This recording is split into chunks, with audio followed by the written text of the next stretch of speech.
তো বন্ধুরা, আশা করি আপনারা ভালো আছেন। তো দেখুন, আমরা প্রতিদিনের মতো ক্লাস আবারও কন্ডাক্ট করছি। তো আজকে আমরা ভাষা দক্ষতা বা ল্যাঙ্গুয়েজ স্কিল থেকে বিগত বছরে কি কি প্রশ্ন এসেছিল সেগুলো আজকে আমরা দেখব। কারণ ল্যাঙ্গুয়েজ স্কিল থেকে অনেকগুলা প্রশ্ন আসে। আমি আপনাদের বারবার বলে থাকি, কনসেপ্টের ক্লাসেও আমি অনেকবার বলেছি যে বিগত বছরের প্রশ্ন কিন্তু এই টপিকে থাকেই থাকে। তো আজকে আমি একটা ক্লাস সাজিয়েছি, আপনারা দেখবেন এখানে বেশ অনেকগুলো প্রশ্ন আছে। কতটা প্রশ্ন আজকে করতে পারবো জানি না। তো ক্লাসটা স্টার্ট করে দেখা যাক কতটা প্রশ্ন করতে পারা যায়। তো এখানে আমাদের কাছে সিটেট 2011 থেকে শুরু করে 2022 পর্যন্ত 2024 2011 থেকে 2024 পর্যন্ত এই ভাষা দক্ষতা টপিক থেকে কি কি প্রশ্ন এসেছিল, প্রত্যেকটা টপিক আজকে আমরা চেষ্টা করব কভার করার। তাই ক্লাসটা একটু দীর্ঘ হবে, মনোযোগ দেখতে থাকুন মনোযোগ সহকারে, এবং প্রত্যেকটা প্রশ্নের কারেক্ট আনসার আপনারা নিজে থেকে ভাবতে থাকুন যে কারেক্ট আনসার কি হতে পারে, এবং আমাদের কমেন্ট সেকশন অবশ্যই জানাবেন। তো প্রথম প্রশ্ন কি বলেছে দেখি, ভাষা দক্ষতা থেকে। মেরি একজন তরুণ শিক্ষিকা ব্যক্তিগত কৃত শিক্ষায় বিশ্বাস করেন, কারণ তিনি মনে করেন যে একজন তরুণ শিক্ষিকা ব্যক্তিগত কৃত শিক্ষা মানে ইন্ডিভিজুয়ালি যে শিক্ষা প্রদান করা হয়, অর্থাৎ এক একজনকে ধরে ধরে করে যে শিক্ষা দেওয়া হয়। যেমন আমার ক্লাসে 5 জন স্টুডেন্ট আছে, 5 জনকে আমি আলাদা আলাদা করে ভাবে আমি শিক্ষা প্রদান করলাম। ইনি এইভাবে বিশ্বাসী। তার কারণ তিনি এটা কি কেন মনে করেন? সমস্ত শিক্ষার্থীকে নিজেরাই শিখতে হবে। শিশুদের তাদের শেখা উপভোগ করতে হবে। প্রতিটি ব্যক্তিকে শেখার অভিজ্ঞতা অর্জন করতে হবে। প্রতিটি শিক্ষার্থী অনন্য এবং তাদের সর্বোচ্চ দক্ষতার সাথে বিকাশের সুযোগ দেওয়া প্রয়োজন। তো কোয়েশ্চন নাম্বার 1 এর কারেক্ট আনসার আপনারা দেখা মাত্র অনেকেই এখনই কারেক্ট আনসার ভেবে নিয়েছেন, আমি জানি। তো দেখুন, এই প্রশ্নের কারেক্ট আনসার কি হবে? যেখানে প্যাডাগজিতে প্রশ্ন দেখব সুযোগ সুবিধা প্রদান করা বা অপরচুনিটি দেওয়া, এটা কিন্তু পজিটিভ ওয়ার্ড। আমি আপনার একটা মানে পেন পেপার নিয়ে বসবেন, আপনার একটা পেন এবং পেপার সাথে নিয়ে আজকের ক্লাসটা দেখবেন বা প্রত্যেকটা ক্লাস দেখবেন, কারণ এখানে আমি কিছুটা পজিটিভ এবং কিছুটা নেগেটিভ ওয়ার্ড বলে দেব। আপনারা আমার সঙ্গে সঙ্গে আপনারা পেন এবং পেপারে এই পজিটিভ এবং নেগেটিভ ওয়ার্ডগুলো লিখে নেবেন, তখন কাজে আসবে। একদিকে পজিটিভ একদিকে নেগেটিভ ওয়ার্ডগুলো আপনারা লিখলে আপনাদের সারা জীবন কাজে আসবে। আলটিমেটলি পরীক্ষার আগ মুহূর্ত পর্যন্ত তো সেটা আপনাদের ব্রহ্মাস্ত্র হিসাবে কাজে লাগবে। তো অপরচুনিটি বা ছাত্রদের সুযোগ সুবিধা দেওয়া, ছাত্ররা যাতে অলরাউন্ড ডেভেলপমেন্ট করতে পারে তার জন্য তাকে আমরা যথেষ্ট পরিমাণে সুযোগ সুবিধা দেব, এটা সবচেয়ে বড় আনসার। সুতরাং কারেক্ট আনসার এখানে হবে option number D is the right answer. শিশুরা নিজেরাই শিখতে হবে। যদি শিশুরা সবকিছু নিজেরাই শিখে তাহলে এখানে শিক্ষিকার কি প্রয়োজন, তাই না ভাই? তো অপশন নম্বর 2, একাধিক ভাষার জ্ঞান। এটা দেখুন জানুয়ারি 2012-তে আমাদের প্রশ্ন এসেছিল। একাধিক ভাষার জ্ঞান একটি নতুন ভাষা শেখানো এবং শেখার ক্ষেত্রে খুবই সহায়ক। একটি নতুন ভাষা শেখার ক্ষেত্রে হস্তক্ষেপের কারণ ভাষা শ্রেণীকক্ষে শিক্ষকের জন্য বোঝা হয়ে ওঠে। একটি নতুন ভাষা শেখার সময় শিক্ষার্থীদের বিভ্রান্ত করে। কোয়েশ্চন নাম্বার 2, এখানে বলেছে একাধিক ভাষার জ্ঞান, অর্থাৎ আমরা একটি ভাষা জানি। ধরে নিন আমি কি জানি ভাই, আমি বেঙ্গলি ভাষা জানি, ঠিক আছে। এবার আমি অ্যাসামিস ভাষাটা শিখতে যাচ্ছি। তো বাংলা ভাষাটা আমি জানি, কিন্তু আলটিমেটলি এখন আমি আসামিস ভাষাটা শিখতে যাচ্ছি। তো এবার এই ভাষাটা একটি নতুন ভাষা শেখার সময় শিক্ষার্থীদের বিভ্রান্ত করে। এবার আমি বাংলা জানি, এবার আসামিসটা যখন আমি শিখতে যাব তখন কি আমার বিভ্রান্ত চলে আসবে? মানে আমি কনফিউশন হয়ে যাব, আমার মধ্যে সমস্যা সৃষ্টি হবে? মোটেই না ভাই, আমি আরো ভালো করে শিখতে পারবো। ভাষা শ্রেণীকক্ষে শিক্ষকের জন্য বোঝা, আরে শিক্ষকের জন্য কখনো বোঝা হয় না। শিক্ষকের কর্তব্য হচ্ছে ছাত্রদেরকে শিখন প্রদান করা, টিচিং দেওয়াই হচ্ছে শিক্ষকের দায়িত্ব। সেটা যে কোনো হোক, ম্যাথস হোক, এবিএস হোক, ভাষাগত শিক্ষক হোক। তো শিক্ষকের কর্তব্য হচ্ছে, শিক্ষকের কি বলবো, দায়িত্ব কর্তব্যই হচ্ছে কি, একজন শিক্ষার্থীকে খুব ভালো করে নতুন বিষয় উপস্থাপন করা, নতুন বিষয়ে তাকে শিখন দেওয়া বা শিক্ষা দেওয়া বা টিচিং দেওয়া। ক্লিয়ার? তো এটাও কিন্তু বোঝা হয়ে উঠে আমরা বলতে পারি না। একটা নতুন ভাষা শেখার ক্ষেত্রে হস্তক্ষেপ করে না, হস্তক্ষেপ পারে এখানে বাধা দেওয়া। এখানে কোনো ধরনের কিন্তু সে কি করছে না ভাই, বাধা দিচ্ছে না। তো কারেক্ট আনসার এখানে হবে অপশন নম্বর ক, একটি নতুন ভাষা শেখানো এবং শিক্ষার ক্ষেত্রে খুবই সহায়ক। অর্থাৎ যদি আমরা বাংলা ভাষাটা জানি, এখানে এই কথাটা বলতে চাইছে যে যদি আমরা বাংলা ভাষাটা জানি, অর্থাৎ একটা ভাষা আমরা জানি, তো এই বাংলা ভাষা যেহেতু আমরা জানি, তাই পরবর্তীতে যে কোনো ভাষা, যেমন অ্যাসামিস ভাষা আমি উদাহরণস্বরূপে নিলাম, যদি অ্যাসামিজ ভাষাটা আমি যদি শিখতে চাই তাহলে বাংলাটা আমাকে যথেষ্ট সাহায্য করবে এবং হেল্প করবে। এটাই বলেছে অপশন নাম্বার 100% গ্যারান্টি। তো অ্যাসামিজ ভাষাটা আমরা যেটা জানি না, যেটা বুঝি না, সেটা বাংলা দিয়ে চালিয়ে দেবো। যে যে ওয়ার্ডগুলো আসামিসে আমার জানা নেই সেগুলো আমি আসামিসে বলবো, কিন্তু মধ্যেখানে একটা কোড মিক্সিং বলে দেবো, যেমন বেঙ্গলি একটা, যেমন আসামিস একটা কারণ, ঠিক আছে। তো যেমন আজকে সকাল থেকে খুব বৃষ্টি হচ্ছে, ঠিক আছে। তো আজ রাত পুয়ার পরা খুব বরখুন হয়ে আছে। এখানে দেখুন এই যে খুবটা কিন্তু আমি বাংলা টার্ম ইউজ করে নিয়েছি। আজ এটা বাংলা টার্ম ইউজ করে নিয়েছি, কারণ আমার এইগুলো আসামিস আমি জানা নেই, জানা আছে কিন্তু এবার বলছিলাম না। কারণ কি? কারণ হচ্ছে এই যে আপনাকে বোঝানোর জন্য। ক্লিয়ার ভাই? এবার দেখি কোয়েশ্চেন নাম্বার 3, এটাও জানুয়ারি 2012-তে আসা প্রশ্ন। একজন শিক্ষক একটি নতুন পাঠ শুরু করার আগে তার শিক্ষার্থীদের একটি মজাদার কার্যকলাপে নিযুক্ত করেন। এই কার্যকলাপের উদ্দেশ্য কি? একজন শিক্ষক একটা নতুন পাঠ শুরু করলেন, শুরু করার আগে তিনি কি করলেন? একটা ক্লাসের একটা শিক্ষার্থীদের সঙ্গে একটা মজাদার কার্যকলাপে নিযুক্ত করেন, যে তাদের সঙ্গে একটা আপনি এনজয়মেন্ট করা শুরু করলেন। তো এই এনজয়মেন্ট বা এই যে কার্যকলাপের উদ্দেশ্যটা কি? শিক্ষকের কাজের চাপ কমানো। আমি আগেই বলেছি যে শিক্ষকরা কখনো কাজের চাপ কমায় না। শিক্ষকের কোনো কাজের চাপ থাকে না, ওদের দায়িত্ব কর্তব্য থাকে পড়ানো, শেখানো, মজাদার কার্যকলাপ করা, তাদের শাসন করা। আমরা ছাত্রদের শাসন করতে পারি না। ক্লিয়ার? শিক্ষার্থীদের মনোযোগ অন্যদিকে সরিয়ে দেওয়া না ভাই, শিক্ষার্থীর মনোযোগ এখানে মজাদার কার্যকলাপ মানে মনোযোগটা অন্যদিকে সরিয়ে নেওয়া নয়, তার যে শিক্ষার প্রতি মনোযোগটা বৃদ্ধি করা। যখন আমরা কোনো কিছু পড়ার আগে, পাঠদানের পূর্বে যখন আমরা কিছু মোটিভেটেড কিছু একটা করব, আকর্ষণীয় যখনই কিছু একটা আমরা শিক্ষার্থীকে বোঝাতে যাব বা বোঝানোর চেষ্টা করব, তখন কি হবে? তখন শিক্ষার্থীরা সঙ্গে সঙ্গে তার প্রতি অ্যাট্রাকটিভ হয়ে যাবে, মনোযোগ হয়ে যাবে। ক্লিয়ার? তো এই ধরনের এটা কারেক্ট অ্যান্সার হচ্ছে। তো আলটিমেটলি কারেক্ট অ্যান্সার হচ্ছে অপশন নাম্বার খ is the right answer of this question. এটা 2012-তে আসা প্রশ্ন। এবার হচ্ছে কোয়েশ্চন নাম্বার 4। শিক্ষার্থীরা নথিপত্র ডাউনলোড করেছে। শিক্ষার্থীরা নথিপত্র, এখানে দুইবার চলে আসছে, আচ্ছা একবার আমরা কেটে দিই। শিক্ষার্থীরা নথিপত্র ডাউনলোড করেছে। ও আচ্ছা, শিক্ষার্থীরা নথিপত্র ডাউনলোড করেছে, শিক্ষার্থীরা নথিপত্র ডাউনলোড করেছে। এই দুটি বিবৃতির প্রতি শিক্ষার্থীর দৃষ্টি আকর্ষণ করলে আলাদা করা যেতে পারে। আচ্ছা, এখানে দুটোই কিন্তু সেম, হয়তো কোয়েশ্চনে একটু কোথাও একটু মিস্টেক আছে, যার কারণে আমরা করতে পারলাম না। এখানে কিন্তু দুটোই কিন্তু সমান লেখা রয়েছে, তাই না? তো যাই হোক, আমরা স্কিপ করি। একটা একটু ব্যতিক্রম ছিল, কি ছিল? কোয়েশ্চনের একটু সমস্যা ছিল। যাই হোক, তারপর দেখি কোন জোড়া জ্ঞানীয় শৈলীর ধারণা গঠন করে। জ্ঞানীয় শৈলী মানে কগনিটিভ ডেভেলপমেন্ট। কগনিটিভের ক্ষেত্রে নিচের কোনটা আমাদের ধারণা গঠন করবে? এটা হচ্ছে 2012-তে আসা প্রশ্ন, কোয়েশ্চেন নাম্বার 5। ক্ষেত্র নির্ভরতা, ক্ষেত্রের স্বাধীনতা, ব্যক্তিগত বা দলীয় কাজ, প্রকল্পমুখী কাগজ পেন্সিল কার্যকলাপ, ব্যাকরণগত নির্ভুলতা এবং সাবলীলতা। দেখুন, আমরা যখন ছাত্রদের কগনিটিভ ডেভেলপমেন্ট করতে চাই বা ছাত্রদের যখন শেখাতে যাই, তো ছাত্রদের শেখানোর সবচেয়ে ভালো মাধ্যম হচ্ছে কি? গ্রুপ স্টাডি বা পিয়ার লার্নিং। ঠিক আছে? গ্রুপ স্টাডি বা আমরা বলতে পারি এটা এভাবে করি না, ছোট দেখা যাবে। আচ্ছা, গ্রুপ স্টাডি বা আমাদের কি হচ্ছে? Peer learning. ছাত্ররা 2-3 জন মিলে নিজেদের মধ্যে, বন্ধু বান্ধবের মধ্যে আলোচনা করে যখন শিখবে, তখন সেটা আমাদের 100% মানে তারা খুব ভালো করে শিখতে পারবে। তারপরও যদি ছাত্ররা শিখতে না পারে, তখন আমি শিক্ষার্থীকে ব্যক্তিগতভাবে শিখিয়ে দেওয়ার চেষ্টা করব।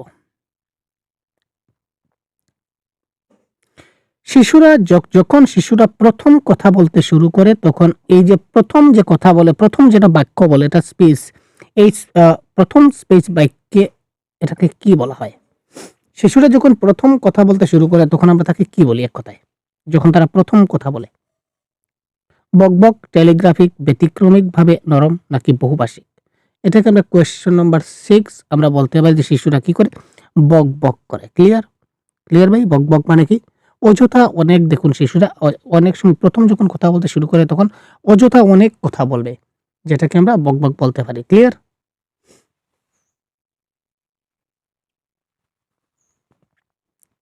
শব্দগুলিকে অর্থপূর্ণভাবে সাজানোর মাধ্যমে বাক্যাংশ এবং বাক্য গঠনের নিয়ম কি? এটা জুলাই 2013-তে আসা প্রশ্ন, কোয়েশ্চন নাম্বার 7।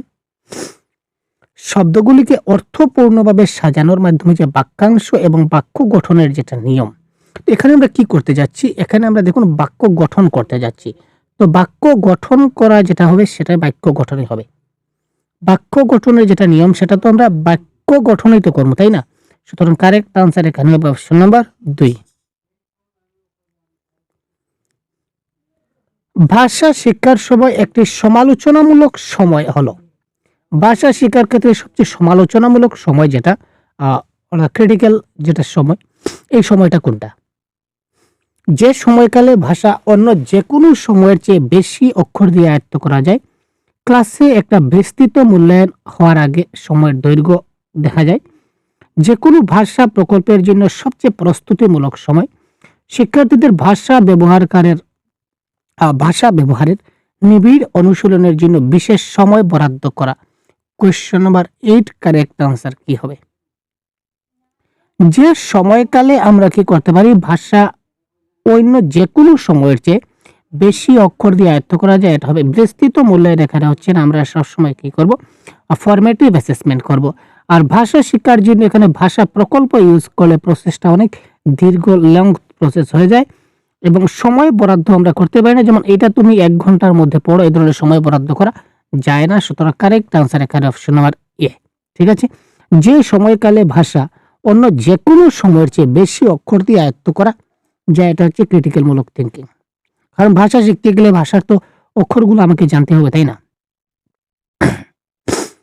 কার্যকরভাবে নোট নেওয়ার জন্য প্রয়োজনীয় 2টা দক্ষতা হলো, কার্যকরভাবে নোট নেওয়ার জন্য প্রয়োজনীয় 2টা দক্ষতা হলো, আমরা যখন কার্যকরভাবে যখন আমরা নোট গ্রহণ করি, নোট নেই, আমি এই যে বললাম যে আপনারা পেন পেপার নিয়ে বসে থাকুন, আমি পজিটিভ নেগেটিভ ওয়ার্ডগুলো বলবো, আপনারা এগুলা সঙ্গে সঙ্গে আমার সঙ্গে আপনারা লেখার চেষ্টা করবেন। এটা হচ্ছে নোট নেওয়া, আপনারা কার্যকরভাবে নোটগুলো নিচ্ছেন। তো এই নোটগুলো নেওয়ার জন্য আপনাদের প্রয়োজনীয় 2টা দক্ষতা কি কি থাকতে হবে? এটা হবে জুলাই 2013-তে আসা প্রশ্ন। কোয়েশ্চেন নাম্বার 9, শব্দের পরিবর্তে প্রতীক এবং সংক্ষিপ্ত রূপ ব্যবহার করা। আপনার নিজস্ব শব্দ ব্যবহার করে একটি পাঠ্য পুনরায় লেখা, সঠিক বিরাম চিহ্ন সহ স্পষ্টভাবে লেখা, সাবলীলভাবে লেখা এবং সংযোজন ব্যবহার করা। এখানে কারেক্ট আনসার কি হবে? যেমন নোট নেওয়া, আমরা যখন কার্যকরভাবে যখন নোট নেওয়ার চেষ্টা করি, শিক্ষার্থীরা যখন নোট নেয়, তখন 2টা দক্ষতা একটু মাথায় রাখুন। যেমন আমি দেখুন একসঙ্গে অনেকগুলা কথা আপনাদের বলে যাচ্ছি। ঠিক আছে, একটা লাইন, আমি এটা সম্পূর্ণ দীর্ঘ লাইন আপনাদের বললাম যে কোনো একটা প্যাডাগজিতে যখনই আপনারা দেখবেন যে মুখস্থ করা রয়েছে, সঙ্গে সঙ্গে আপনারা এই শব্দটাকে অর্থাৎ এই অপশনটাকে আপনারা কেটে দেবেন, কারণ এটা কারেক্ট আনসার হবে না। মুখস্থ করা হচ্ছে নেগেটিভ ওয়ার্ড। আমি এই ধরনের আপনাদের সম্পূর্ণ লাইনটা বললাম, আপনারা কি আমার কথা মতোই সম্পূর্ণ লাইনটা লিখবেন? এই লেখার সময় আছে আপনার কাছে, আপনি লিখতে লিখতে আমি আরো পরবর্তীতে আরো 2-3 লাইন বলে চলে যাব। আপনারা কি করবেন, শুধু সংক্ষিপ্তভাবে লিখবেন। কি করবেন, এটা আমি যে লম্বা লাইনটা বলেছি আপনাদের, আপনারা এটাকে সংক্ষিপ্তভাবে লিখবেন। আপনারা লিখবেন যে মুখস্থ দিয়ে আপনারা এইভাবে কেটে দেবেন, এটা হচ্ছে সংক্ষিপ্ত রূপ। কারণ মুখস্থটা কারেক্ট আনসার হবে না, আপনারা মুখস্থ রেখে এইভাবে কেটে দেবেন। তার মানে আপনারা এখানে কি ব্যবহার করছেন, প্রতীক ব্যবহার করছেন।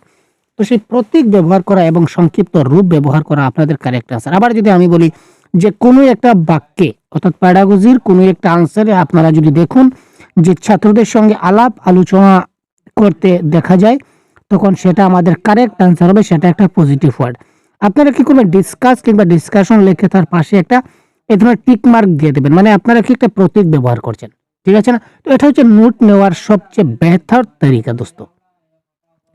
তারপর হচ্ছে কোয়েশ্চন নাম্বার 10, শিক্ষার্থীরা যখন বিভিন্ন মডেল ব্যবহারে অসুবিধা বোধ করে, তখন তাদের প্রতিকারের জন্য আমাদের কি করতে হবে? শিক্ষার্থীরা যখন বিভিন্ন মডেল ব্যবহার করে, তখন তারা যে সমস্যায় পড়ে, এটা অসুবিধা হয় মডেল ব্যবহার করতে, তখন তারা এটা প্রতিকারের জন্য তারা কি করতে পারে? এটা জুলাই 2013-তে আসা প্রশ্ন। বাক্যের একটি সেটে মডেল ব্যবহারে পর্যাপ্ত অনুশীলন করা, বাক্য গঠন করা এবং শিক্ষক সেগুলি সংশোধন করা, উপযুক্ত কার্যকলাপের মাধ্যমে শ্রেণীকক্ষের বাইরের কাঠামো সম্পর্কে জানুন, বাস্তব জীবনের বিভিন্ন পরিস্থিতিতে যেখানে কাঠামোগত সম্মিলিত ব্যবহার করা যায় সেখানে সহযোগিতামূলকভাবে কাজগুলি সম্পন্ন করতে অনুশীলন করুন। বাস্তব জীবন, রিয়েল লাইফ এক্সপিরিয়েন্স, এটা আপনারা নোট ডাউন করুন। রিয়েল লাইফ, বাস্তব জীবনের সঙ্গে সঙ্গতি রেখে, তারপর সহযোগিতামূলকভাবে মানে কোঅপারেটিভ। ঠিক আছে ভাই, এই যে রিয়েল লাইফ এবং কোঅপারেটিভ যেখানেই থাকবে এটাই হবে আমাদের কি কারেক্ট আনসার। এটা হচ্ছে মোস্ট পজিটিভ ওয়ার্ড। শিক্ষার্থীরা যখন বাস্তব জীবনের সঙ্গে যখন রিলেট করে যখন কোনো কিছু শেখাবো, তখন সেটা আমাদের কারেক্ট আনসার হবে, তখন সেটা শিক্ষার্থীরা খুব ভালো করে শিখতে পারবে, বেশি করে বুঝতে পারবে এবং সহযোগিতামূলকভাবে মানে কোঅপারেটিভ যখন সে লার্নিং করবে, তখন সে খুব ভালো বড়িয়াভাবে সে কি করতে পারবে ভাই, শিখতে পারবে। কোয়েশ্চেন নাম্বার 11, একটি অনুশীলনী যেখানে ছোট্ট অনুচ্ছেদের শব্দ বাদ দেওয়া হয়। যেখানে একটা সূত্র, একটা অনুচ্ছেদ থাকে, অনুচ্ছেদের মধ্যে কিছু একটা শব্দ বাদ দেওয়া হয় এবং শিক্ষার্থীরা তার পড়ার উপর ভিত্তি করে উপযুক্ত শব্দ দিয়ে শূন্যস্থান পূরণ করতে পারে। এই যে তার ক্ষমতাকে কি মূল্যায়ন করা হয়, এটা ফেব্রুয়ারি 2014-তে আসা প্রশ্ন। ক্লিয়ার ভাই? যেমন ধরুন আমি বলি, আমি একটা তাকে কি বললাম, এখান থেকে এতটুকু পর্যন্ত একটা প্যারাগ্রাফ আছে, প্যারাগ্রাফটা লিখলাম। তো লেখার সময় আমি কি করলাম, এখানে কিছু সময় পর পর আমি কি করলাম, এখানে আমি এই ডেস্কগুলো ছেড়ে দিলাম।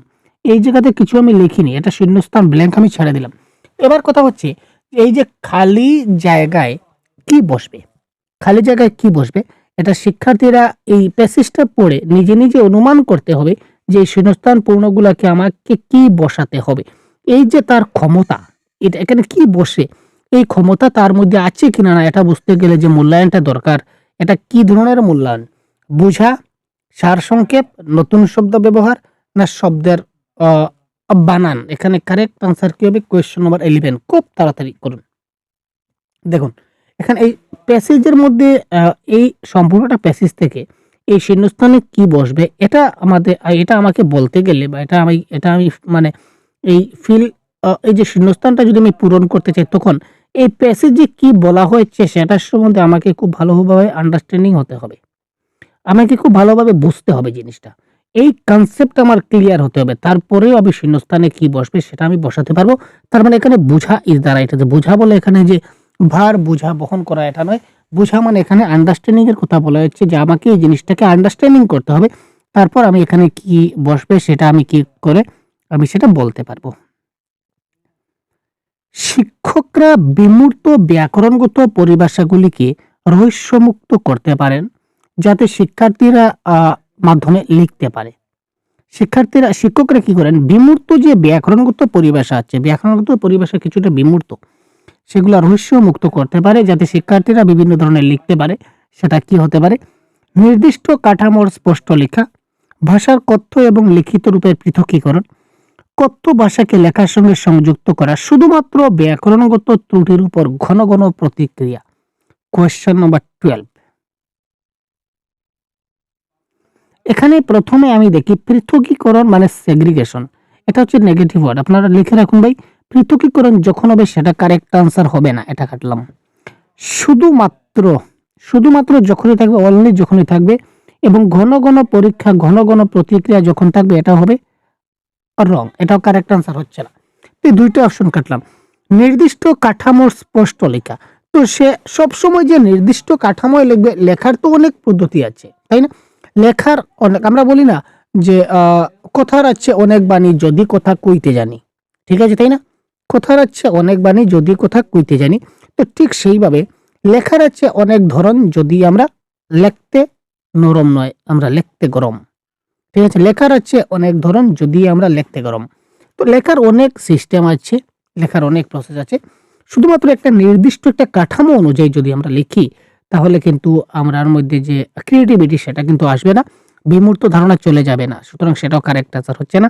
তো আলটিমেটলি আমরা এটা হবে কারেক্ট আনসার। কথ্য ভাষাকে আমরা লেখার সঙ্গে যখন সংযুক্ত করব, কানেক্ট করব, তখন আমরা কি করব, এই সমস্যা থেকে আমরা বের হতে পারবো। ভাষা শেখানো হয় প্রাথমিক ধ্বনি এবং মিশ্রণের পরিবর্তে ছোট বাক্য দিয়ে। তার অর্থ কি? এটা সেপ্টেম্বর 2014-তে আসা প্রশ্ন। আমরা যখন শিশুদের ভাষা শেখাই, তখন আমরা ছোট ছোট বাক্য দিয়ে শেখাই, প্রাথমিক ধ্বনি দিয়ে বা এই কয়েকটি ধ্বনি মিশ্রণ দিয়ে নয়। এর অর্থ কি? যোগাযোগ সম্পূর্ণ বাক্যের উপর ভিত্তি করে। কোয়েশ্চেন নাম্বার 13, ভাষা অর্জনে উচ্চারণের কোনো স্থান নাই। ভাষা শিক্ষায় ব্যাকরণ এবং উচ্চারণের সমান স্থান রয়েছে।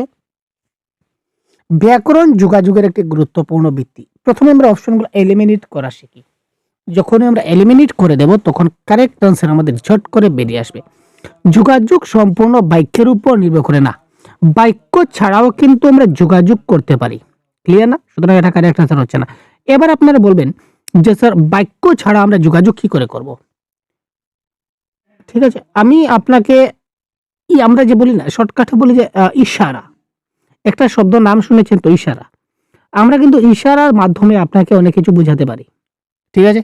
এবং আমরা জানি যে অনেক সময় মনের আবেগগত কিছু কিছু কথা আছে যেগুলা মুখে প্রকাশ করা সম্ভব না, সেগুলো ইশারার মাধ্যমে কিন্তু বুঝিয়ে দেওয়া হয় একে অপরকে। তো এখানে দেখুন বাক্য ছাড়াও কিন্তু আমি তার সঙ্গে যোগাযোগ করতে পারছি, আমার মনের কথাটা প্রকাশ করতে পারছি তার কাছে। তো এই যোগাযোগ করতে গেলে আমার ইশারাই কাফি है। ठीक है? আমরা বলি না যে समझदारों के लिए इशारा ही काफ़ी होता है, वाक्य ज़रूरत नहीं है। ठीक है भाई? समझदारों के लिए इशारा ही काफ़ी है, ये वाक्य या सेंटेंस ज़रूरत नहीं है। তো এই ক্ষেত্রে তো এটা কারেক্ট অ্যান্সার হচ্ছে না। ভাষা অর্জনে উচ্চারণের কোনো স্থান নাই। এটা কি করে বলব? এটা তো 100% ভুল। কারণ ভাষা যখন শিশুরা অর্জন করতে যাবে, তখন উচ্চারণের কিন্তু একটা গুরুত্বপূর্ণ স্থান আছে, প্রনাউন্সিয়েশন। কারণ শিশুরা যা শুনবে, উচ্চারণ যা শুনবে তা শিখবে। আর শুনে যেটা শিখবে সেটাই তো ভাষা অর্জন। সুতরাং এটা কোনো স্থান নেই বলেছে, এটা 100% ভুল। এটা স্থান আছে। ভাষা শিক্ষায় ব্যাকরণ এবং উচ্চারণের সমান স্থান আছে না। ভাষা শিক্ষায় ব্যাকরণের জায়গায়, উচ্চারণের জায়গায় দুটো আলাদা আলাদা স্থান আছে। ক্লিয়ার? উচ্চারণ আমরা ভুলও করতে পারি, শুদ্ধও করতে পারি, একটা শব্দ দিয়ে উচ্চারণ করতে পারি। কিন্তু ব্যাকরণ করতে গেলে একটা সম্পূর্ণ আমরা কি করতে হবে? একটা স্ট্রাকচার মেইনটেইন করতে হবে। সুতরাং এটাও কারেক্ট অ্যান্সার হচ্ছে না। তো আল্টিমেটলি ৩ টা অপশন এলিমিনেট করলাম। তো correct answer option number D. ব্যাকরণ যোগাযোগের একটা গুরুত্বপূর্ণ ভিত্তি। ঠিক আছে? একমাত্র ভিত্তি নয়। যোগাযোগ ব্যাকরণ ছাড়াও কিন্তু যোগাযোগ করা যায়। বাক্য ছাড়াও যোগাযোগ করা যায়। কিন্তু ব্যাকরণ যোগাযোগের একটা গুরুত্বপূর্ণ ভিত্তি, এটা আমরা বলতে পারি। নেক্সট কোয়েশ্চন, শিক্ষকরা ভাষা ক্লাসে ভিডিও শ্রবণ হুম, শিক্ষার্থীরা ভাষা ক্লাসে ভিডিও শ্রবণ, শিক্ষার্থীদের জন্য পডকাস্ট এবং স্পর্শকাতর শিক্ষার্থীদের জন্য ইন্টারেক্টিভ গেম সহ ভিজুয়াল শিক্ষার্থীদের জন্য ইউটিউব ব্যবহার করেন। এখানে মাল্টিমিডিয়া ব্যক্তিদের জন্য কি ধরনের কাজ করছে? ভাষাগত পার্থক্য, শেখার ধরন, খাঁটি দ্বিতীয় ভাষা না শেখার অক্ষমতা? Question number 14। এখানে তিনি কি করছেন? যারা শ্রবণ শিক্ষার্থী আছে তাদের জন্য তিনি পডকাস্ট বা ভিডিও চালিয়ে দিচ্ছেন। যারা স্পর্শকাতর আছে তাদের জন্য তিনি ইন্টারেক্টিভ গেম ব্যবহার করছেন। যারা চোখে দেখতে পাচ্ছে তাদের জন্য তিনি ইউটিউব ব্যবহার করে দিচ্ছেন। এখানে তিনি যে মাল্টিমিডিয়া ব্যবহার করছেন এটা কিন্তু ভাষাগত পার্থক্য। এখানে ভাষাগত পার্থক্য দেখছি না। খাঁটি দ্বিতীয় ভাষা, এখানে প্রথম ভাষা দ্বিতীয় ভাষা বলে কিছু নাই। আর এটা শেখার অক্ষমতা নয়। শেখার অক্ষমতা লার্নিং ডিসেবিলিটি হলে ডিসগ্রাফিয়া, ডিসক্যালকুলিয়া, ডিসফোবিয়া, ডিসমোরিয়া এই ধরনের কিছু একটা হতো। সুতরাং এটাও তো নয়। তো কারেক্ট আনসার এখানে শেখার ধরন। উনি কি করছেন? শেখার ধরন তিনি ফলো করছেন। যেমন কাউকে ইউটিউবের মাধ্যমে শেখাচ্ছেন, এটা একটা ধরন। কাউকে ইন্টারেক্টিভ গেমের মাধ্যমে শেখাচ্ছেন, এটা উনার একটা ধরন। কাউকে পডকাস্টের মাধ্যমে বা ভিডিও ক্লাসের মাধ্যমে তিনি শেখাচ্ছেন, এটা একটা ধরন। তো আল্টিমেটলি কারেক্ট আনসার হচ্ছে এটা কি? এটা হচ্ছে শেখার ধরন। প্রাথমিক শ্রেণীতে শিশুদের তাদের মাতৃভাষা শেখানোর পরামর্শ দেওয়া হয়, তার কারণ কি? প্রাথমিক শ্রেণীতে বেশিরভাগ সময় আমরা শিশুদের কি শেখাই? মাতৃভাষা শেখাই এবং মাতৃভাষা শেখানোর জন্য পরামর্শও দেওয়া হয়। এটা দেখুন 2015 সিটেট পরীক্ষায় এসেছিল। এটি শিশুদের বুঝতে সক্ষম হয়। এটি একটি প্রাকৃতিক পরিবেশ তৈরি করে। শিশুদের আত্মবিশ্বাস বিকাশ করে। এটি আঞ্চলিক ভাষাগুলিতে উৎসাহিত করে। এখানে কোয়েশ্চন নাম্বার 15 কারেক্ট আনসার কি হবে?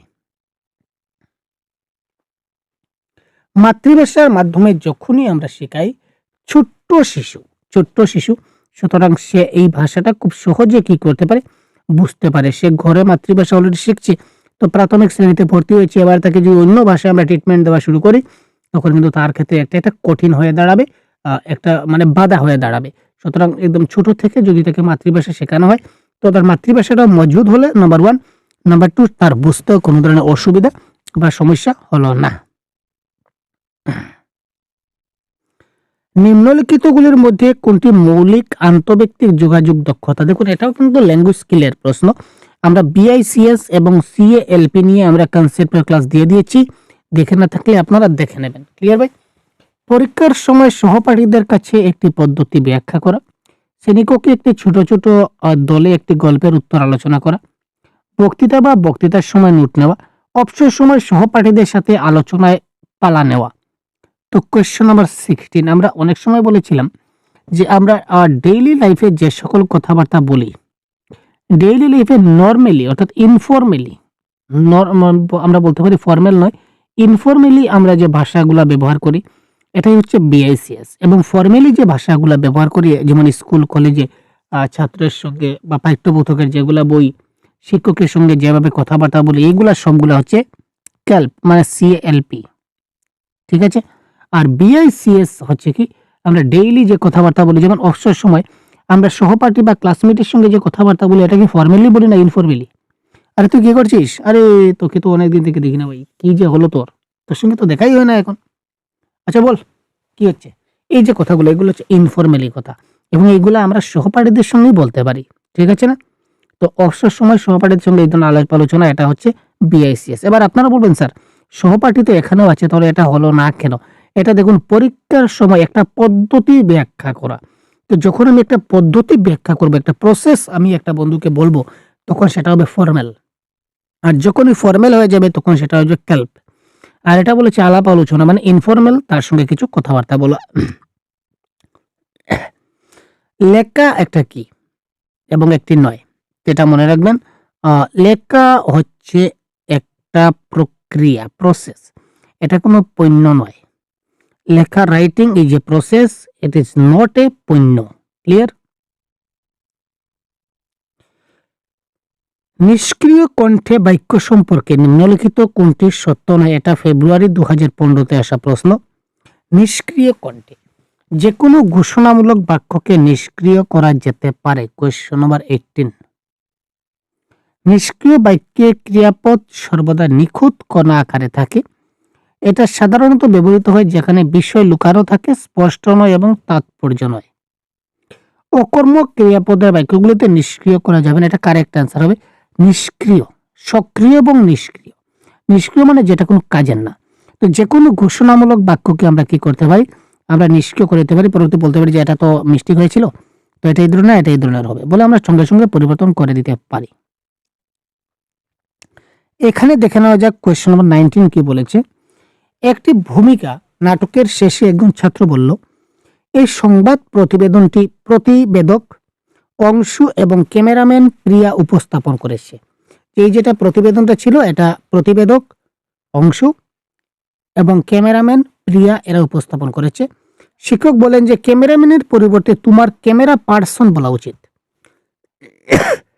যেখানে তুমি ক্যামেরাম্যান বলাটা উচিত হয়নি, ক্যামেরাম্যান বলার পরিবর্তে তোমাকে ক্যামেরা পার্সন বলা উচিত ছিল। এটি ইঙ্গিত করে যে শিক্ষক এটি ব্যবহার করেছেন স্ত্রীলিঙ্গ হিসাবে। লিঙ্গ পক্ষপাত, দুষ্ট ভাষা, লিঙ্গ নিরপেক্ষ ভাষা না পুংলিঙ্গ লিঙ্গ। কোয়েশ্চন নাম্বার 19 আমরা সরাসরি বুঝতে পারছি এটা হচ্ছে ক্যামেরাম্যান। ঠিক আছে। ক্যামেরাম্যান যদি আমরা বলি তাহলে একজন ছেলেকে বোঝায়, আর ক্যামেরা পার্সন বলতে সেটা লিঙ্গ নিরপেক্ষ ভাষা। ঠিক আছে, ছেলেও হতে পারে, মেয়ে হতে পারে, ক্যামেরা পার্সন। আর ক্যামেরাম্যান যদি বলিতে শুধু ছেলেই হবে, আর ক্যামেরা ওমেন বললে শুধু মহিলাই হবে। কিন্তু যদি বলি ক্যামেরা পার্সন, তো সেটা মেয়ে হতে পারে, ছেলে হতে পারে। তো সেখানে তিনি বলেছেন সেটা কি, এটা হচ্ছে লিঙ্গ নিরপেক্ষ ভাষা। কোয়েশ্চন নম্বর 19। ঠিক আছে ভাই।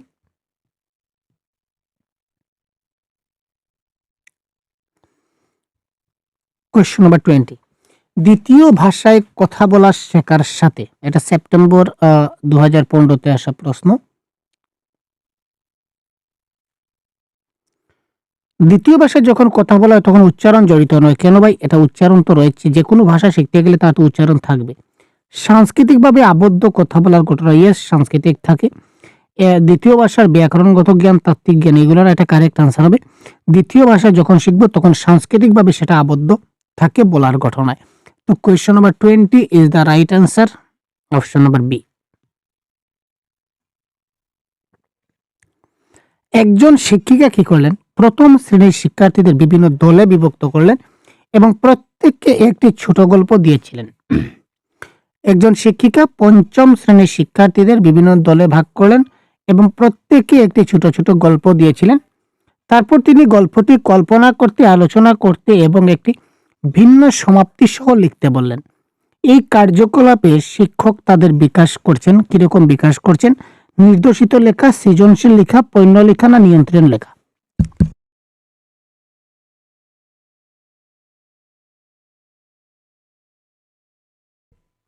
প্রথমে তিনি কি করলেন? বিভক্ত দলে ভাগ করলেন। তারপর তিনি বললেন যে গল্পটা তোমরা কল্পনা করো, ইমাজিন করো। তারপর এই গল্প নিয়ে তোমরা আলোচনা করো। তারপর একটা সমাপ্তি, গল্পটার একটা সমাপ্তি তোমরা লেখো। গল্পটা সম্পূর্ণটা লিখো। প্রথমে তোমরা ভাবো, তারপর সেটা নিয়ে আলোচনা করো, তারপর তোমরা সম্পূর্ণ গল্পটা সমাপ্তি সহ তোমরা কি করো, লিখো। তো এই কার্যকলাপ শিক্ষক তাদের বিকাশ করছেন কিভাবে? Question number 21। সবসময় এই যে সে চিন্তা করবে, চিন্তার সঙ্গে কার রিলেটেড আছে? ক্রিয়েটিভিটি। যখন সে চিন্তা করছে তার মানে তার ক্ষেত্রে, এই ক্ষেত্রে তার ক্রিয়েটিভিটি বৃদ্ধি হচ্ছে বা সৃজনশীল চিন্তা ভাবনা প্রকাশ পেয়েছে। সুতরাং এই ক্ষেত্রে কারেক্ট আনসার হবে অপশন বর্গ সৃজনশীল লেখা।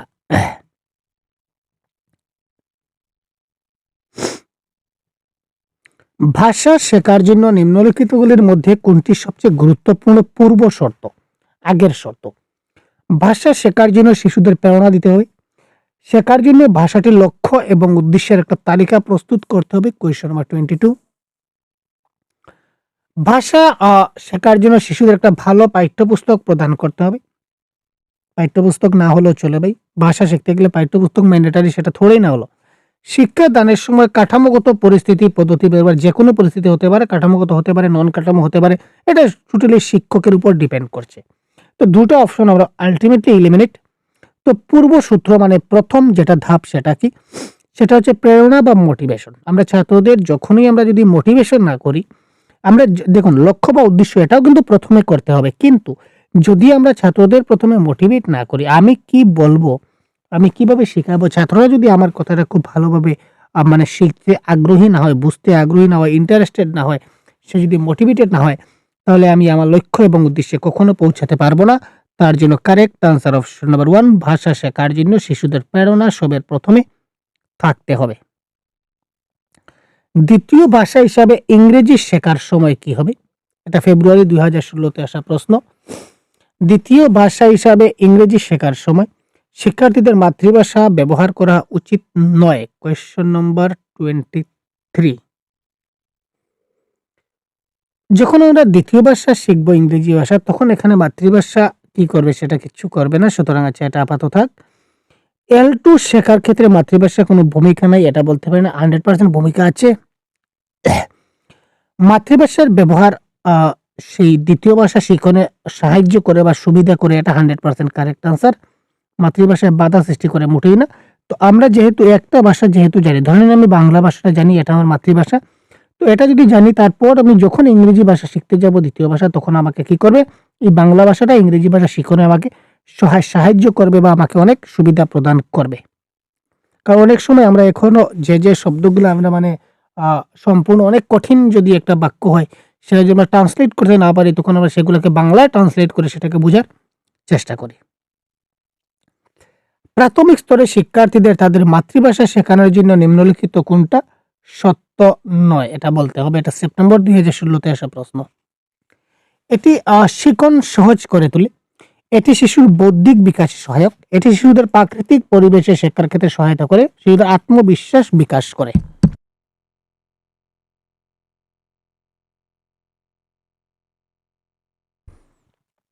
কি হতে পারে? Question number 24 correct answer. মাতৃভাষা শেখানোর জন্য এটা খুব সহজ করে তোলে, এটা আমরা বলতে পারি। যখনই শিশুদের মাতৃভাষা শেখাবো, তখন মাতৃভাষাটা শিখন তার সহজ হয়, এটা প্রাকৃতিক পরিবেশে ন্যাচারালি সেটা অ্যাডপ্ট হয়, এটা মানতে পারি। শিশুর আত্মবিকাশ বৃদ্ধি হয়, এটা বলতে পারি। কিন্তু তিনটা যখন কারেক্ট বলতে সত্য নয় কোনটি? অপশন নাম্বার বি, বৌদ্ধিক বিকাশ। আরে বৌদ্ধিক বিকাশ প্রাথমিক স্তরে থোড়ি না বৌদ্ধিক বিকাশ হচ্ছে। প্রাথমিক স্তরে তো আপনি তাকে শুধুমাত্র ভাষাটা শেখাতে যাচ্ছেন, তাকে মোটিভেট করে কোনো মন্ত্রে তাকে ভাষাটা শেখানোর চেষ্টা করছেন। বৌদ্ধিক বিকাশ তো তার পরবর্তী স্টেজে হবে।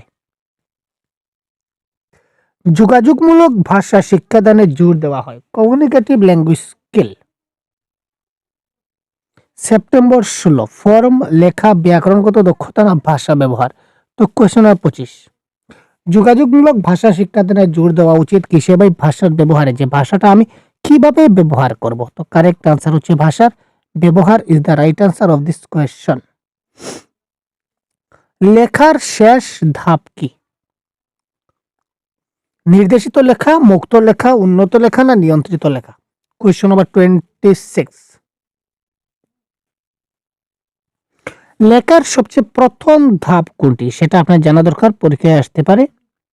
লেখার প্রথম ধাপ হচ্ছে ফ্রি রাইটিং, এটা মাথায় রাখবেন।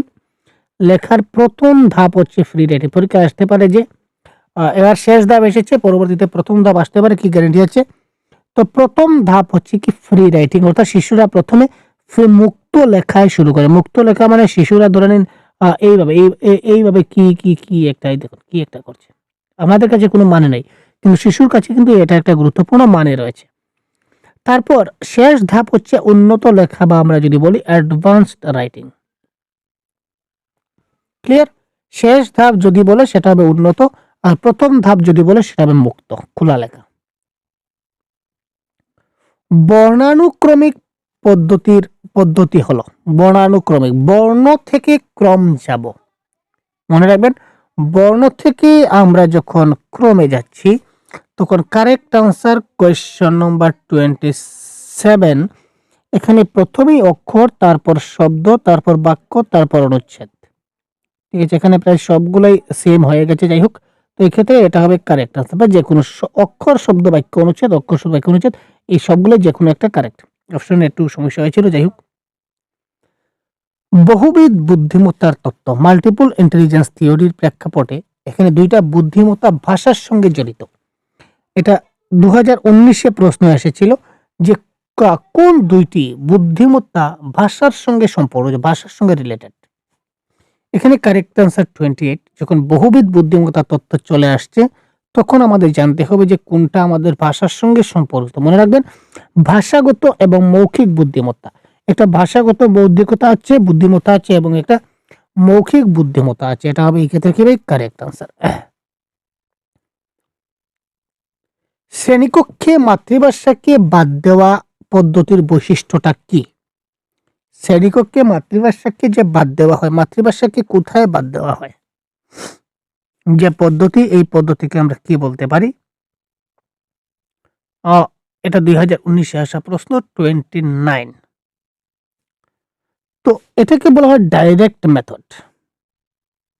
ঠিক আছে ভাই, শ্রেণীকক্ষে মাতৃভাষা যখন নিষিদ্ধ হবে তখন সেটা হবে ডাইরেক্ট মেথড।